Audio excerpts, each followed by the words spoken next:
અમારા પ્રોજેક્ટનું નામ સોલાર પાવર ઇરિગેશન સિસ્ટમ છે. મારું નામ કચટિયા માનવી દેવ.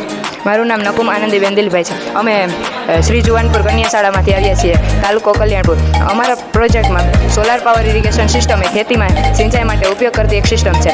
આ સિસ્ટમના મુખ્ય ઘટકો સોલાર પેનલ, પંપ, કંટ્રોલર અને બેટરી છે. સોલાર પેનલ એ સૂર્યપ્રકાશનું વીજળીમાં રૂપાંતર કરે છે. પંપ એ સૌર ઉર્જા દ્વારા પાણી ખેંચે છે, જે ડીસી અથવા એસી હોઈ શકે. આ કંટ્રોલર છે જે સોલાર પેનલ અને પંપ વચ્ચે નિયંત્રણ કરે છે. બેટરીનું ચાર્જિંગ પણ નિયંત્રણ. બેટરી એ રાત્રે અથવા સૂર્યપ્રકાશ ના હોય ત્યારે વીજળી પૂરી પાડવા માટે સૌર ઉર્જાનો સંગ્રહ કરે છે. આ સોલાર પેનલ પર પ્રકાશ પડવાથી લાઇટ ચાલુ થાય છે. જો અત્યારે આછો પ્રકાશ પડે તો બી આછી ચાર્જ થાય છે. તેના પર વધુ પ્રકાશ પડવાથી વધુ લાઇટ થાય.